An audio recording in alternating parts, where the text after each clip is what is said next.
But today what I'd like to do is focus on Aristotle's way of thinking about honor, and in particular his way of thinking about honor in politics, in what I'm going to call political honor. So first of all, in general, when Aristotle talks about honor, he means the rational esteem.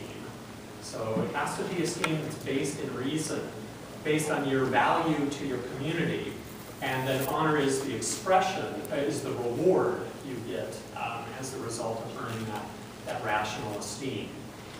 In general, when you're looking at Aristotle's ethics, you're trying to figure out why does honor have value, why should anyone care about that? It comes out, Aristotle thinks that being esteemed by reasonable and rational people is a non-instrumental good.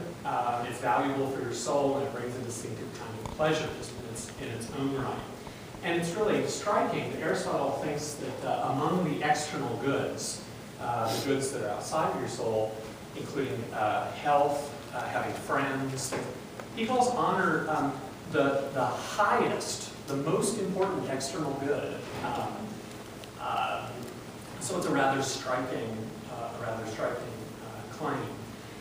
That honor is this really important thing for Aristotle, even though it's not as important as happiness, and there are other kinds of goods that are more important, but honor is actually a very important good. Now, because honor tracks the different communal value, and Aristotle thinks there's different kinds of communities, so too then Aristotle ends up thinking that there are lots of different kinds of honors, depending on which community you're talking about. And so for the sake of this paper, I'm focused on the kind of honor you earn in a political community, that is, in a city where rational people come together not only to secure their basic biological goods, their practical goods, but also for the opportunity of being able to exercise the rational soul as a virtuoso, namely to exercise human virtue. He thinks cities have unique value in that they allow you to exercise your rational soul in all these remarkable ways. And it's notable that he thinks there's actually two kinds of civic honors. There's the honors that are doled out for political reasons, on the basis of how much virtue you exercise vis-a-vis your fellow peers. And he also thinks there's philosophical honors, which is a tradition I think we should revive. But I didn't never happen. But anyway, and since no one cares about philosophy or philosophical honors, I'm going to focus on political honors. So first of all, remember how Aristotle thinks about politics. What does it mean to be in a political community? It means you're in a community of people who are your natural equals. So it's unique. Aristotle thinks there's a lot of communities out there where he thinks there's natural subordination and superiority. But he thinks the political community is one where you don't have that kind of natural ranking. Nature doesn't help you there. In a political community, the ranking has to come from something else. Right? And so one popular theory is that it should come from how much wealth you have, or what parents you were born to. And Aristotle's way of thinking is that in the political community, it's best to have political honor tracking how much virtue you have. Now, the big point I make in this paper is that when Aristotle thinks about the offices, the political offices in government in a city, he thinks of those political offices as being honors. So it's not that when you're in government you have a job, and if you do that job well, you could win honor. That happens too. But Aristotle thinks just serving in government, just being in office is a great honor. Because it shows that you're kind of the locus of communal esteem. So you can think of, when Aristotle thinks of government, he kind of thinks of this kind of network of how people esteem each other and look up to each other. Some are very high, some are lower, but there's a hierarchy of kind of humane esteem. And that's really how he thinks about a political office. And so notice this quotation, the first quotation in the middle of the left-hand side. When he's worrying about, well, how are when a community is deciding how many offices there should be, should we have a monarchy? Should we have an aristocracy? Should we have a democracy? Notice one of the things he worries about is, well, people are going to be very interested in these because they're honors. We have to keep that on the plate as something to worry about. So look at the first quotation. What would happen if we just put a few virtuous people in charge in our political community? He says, but should decent people rule and have authority over everything? Well, in that case, everyone else must be deprived of honors by being excluded from political office. For offices or positions of honors, we say, or positions of honor, we say. And when the same people always rule, the rest must necessarily be deprived of honors. But is it better that the one who is best should rule? But this is even more oligarchic, since those deprived of honors are more numerous. So you can see he's worried about, it's not just a question of power, it's a question of honors. He's worried about depriving people of honors. Now he contrasts this proper way of thinking about political office from the way he thinks most people think of political office. And so here in the second quotation, he's describing how he thinks, he's talking about ancient Greek farmers. And he's saying that when they think of government office, they just think of drudge work. Work that's just toilsome, and that there's no payoff for it. So in their mind, the only thing that kind of job could have going for it would be some kind of monetary payoff, right? And so notice how Aristotle doesn't like this idea. He says these farmers, find working more pleasant than engaging in politics and holding office, because there's no great profit to be had from office, since the many seek money more than honor. Evidence of this is that they even put up with the ancient tyrannies and continue to put up with oligarchies so long as no one prevents them from working or takes anything away from them. For in no time some of them become rich, while the others at least escape poverty. Besides, having authority over the election and inspection of officials will give these people, these farmers, what they need if they do have any love of honor, right? So notice, it's just an amazing idea, is that people aren't going to care what the government looks like, the shape of government, if they don't care about honor. As long as you stay out of their stuff, they're fine. They're fine with that. But as soon as they do care about honor or love honor, they want to be part of government in some way, even if it's only by participating in elections or being part of an auditing process and holding officials accountable. So once you understand that Aristotle thinks of political rule itself as a kind of political honor, you can appreciate why he makes this extraordinary claim in the Ethics, where he says that honor is the telos of political life, the end of political life. Why would he say that? Well, the idea is that political honor isn't just a way of a capstone at the end of a great political career or something like that. It's the final applause for being able to pause. It's rather that the network of the way people esteem one another structures political communities.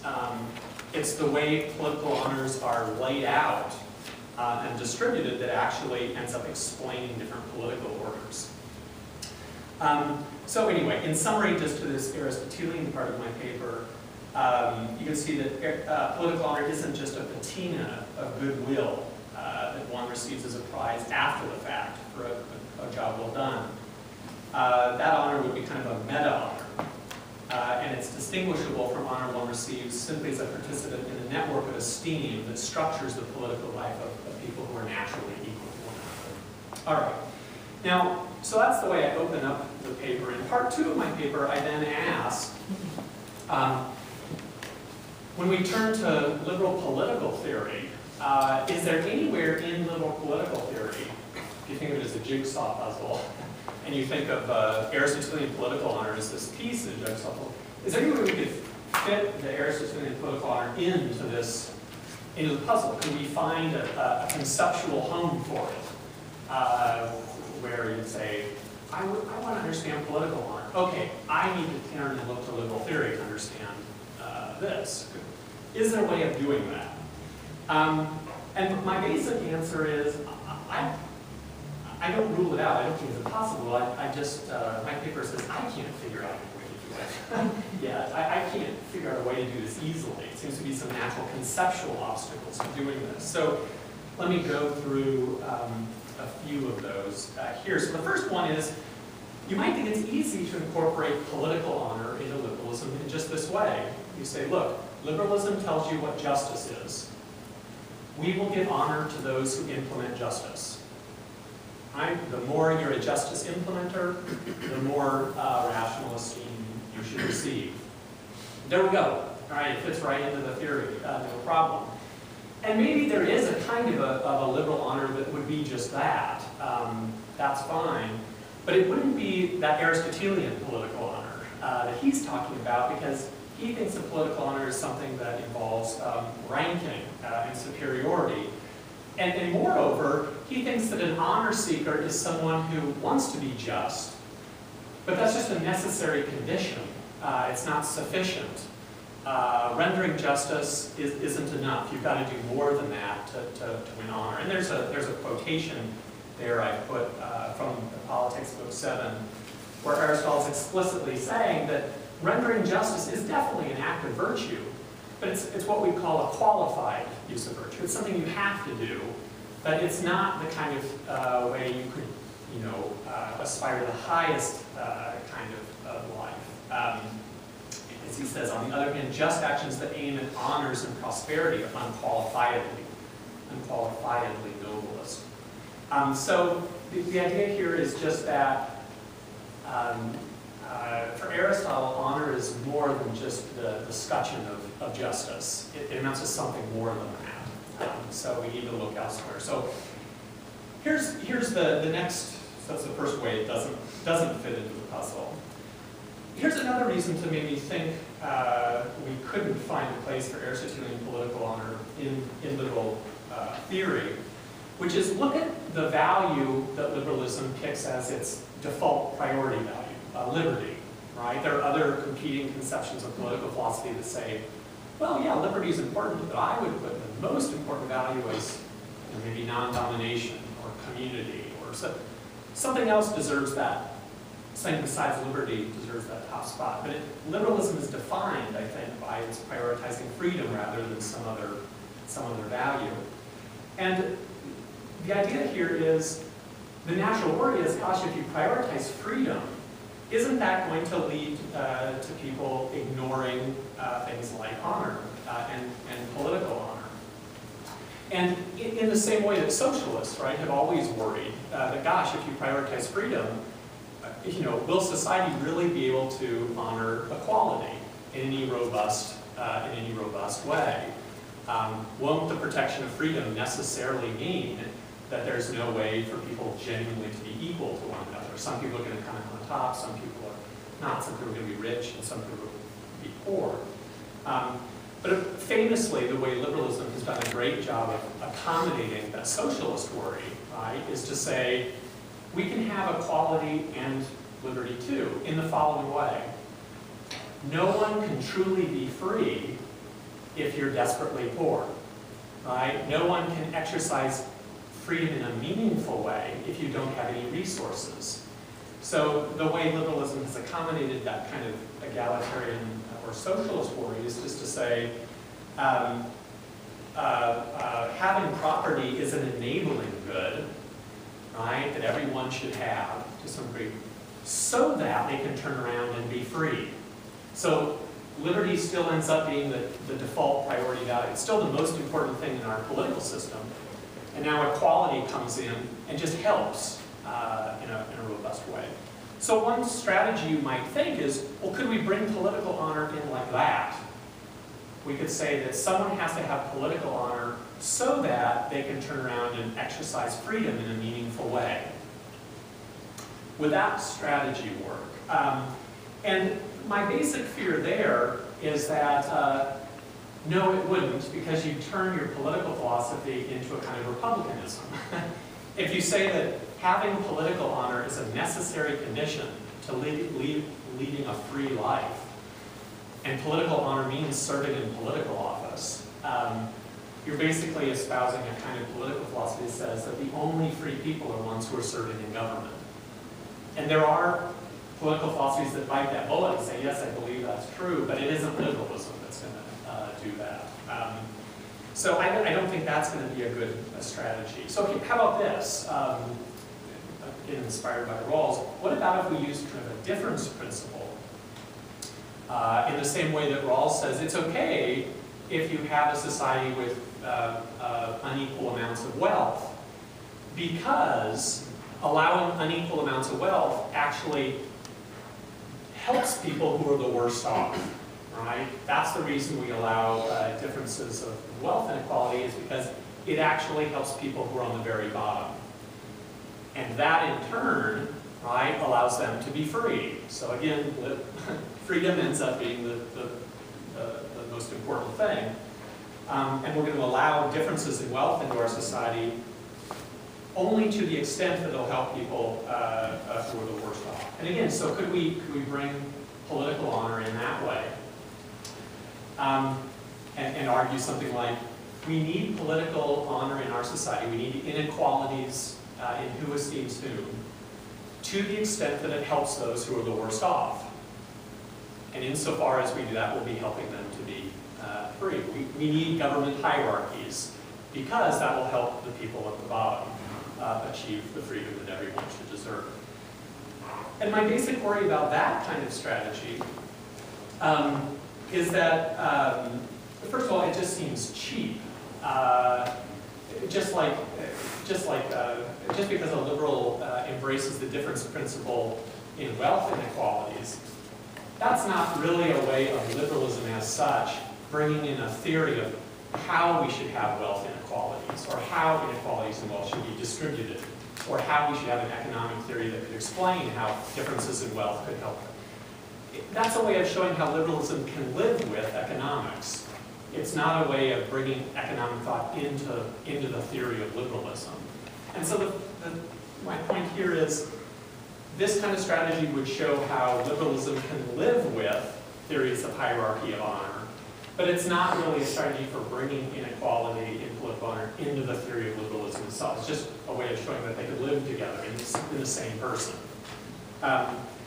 But the other maybe more catastrophic worry here is that I think liberalism can easily accept the idea that we need inequality in political power for the sake of helping the least well off. I think liberals can live with that idea. I don't think liberals, though, can live with the idea that we need to accept inequalities in honor and some people being ethically superior to other people for the sake of helping the worst off. Because liberalism is a theory values freedom of all, and we all should have freedom equally. So where would our compass for ethical superiority come from within liberal theory? I just don't think you're going to find it there. So for those reasons, I have trouble fitting in this idea of Aristotelian political honor into the liberalism as a theory of politics. Certainly not in a person who's a liberal, because that person could also believe other things, but in the theory of liberalism. The other worry I have, and this is then the section I call